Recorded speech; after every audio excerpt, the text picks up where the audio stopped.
De l'équipe championne de France de National 1 en avril dernier, il ne reste que 3 joueurs. Le premier chantier du basket club de Gries-Oberhofen, aussitôt un pied en Pro B, a donc été le recrutement. Attirer des joueurs calibrés pour ce niveau alors qu'on y débarque pour la première fois, club d'un village de 2800 habitants, un vrai défi. Il n'y a que des grandes agglomérations à côté de nous et d'une plus facile pour attirer un joueur d'être dans une agglo et financièrement de toute façon à partir du moment où on est deux sur le même joueur, nous on sait qu'il ne viendra pas ici. Donc il faut être seul et voilà, il faut s'y prendre très tôt et beaucoup scouter. Scouter, comprenez débusquer les talents, aller les chercher là où personne n'a détecté leur potentiel, avec des moyens limités. En face, Nancy, Blois, Orléans, les poids lourds de cette Pro B et leur budget 3 fois supérieur à celui du Petit Poussé. 1,2 million d'euros, un gros effort déjà par rapport aux 800 000 de la saison dernière. Il a fallu en plus réaliser tous les investissements exigés par la Ligue nationale de basket pour être aux normes de la Pro B. Ça commence par le parquet où nous sommes. Donc on a dû reponcer le parquet, redessiner. On a rajouté 500 sièges supplémentaires, numérotés. On a mis en place la partie billetterie, le ticketing. Les collectivités ont mis la main à la poche, mais pour qu'un club se professionnalise, c'est sur des partenaires privés qu'il doit pouvoir s'appuyer.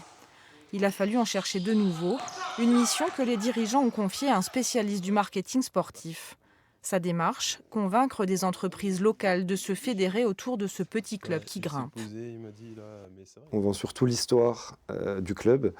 C'est un club qui permet aussi à un village de vivre, où il y a quand même des habitants, des spectateurs à ce match. On vend aussi le tissu économique, qui est important, donc les liens entre les partenaires, et c'est de l'aide.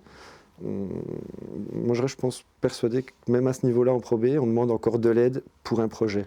Projet dans lequel s'est reconnu ce jeune chef d'entreprise à la tête d'une PME basée à Heurt.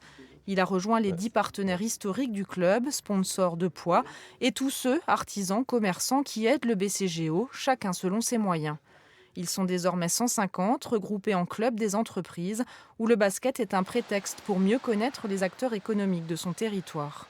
J'attends de rencontrer des partenaires et des entreprises qui ont peut-être cette même philosophie et de taille équivalente à la nôtre, voilà, donc plutôt familiale, plutôt locale. À eux tous, ils représentent 60% du budget du club, 700 000 € pour aider les Verts à être compétitifs et exister dans cette Pro B taillée pour les grands, mais où les petits ont quelques atouts à imposer.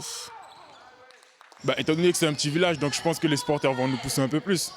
Donc la salle, comme elle est petite, donc j'espère que ça sera un chaudron, quoi, en fait, on va dire. Un public prêt à vibrer le 19 octobre pour le premier match à domicile.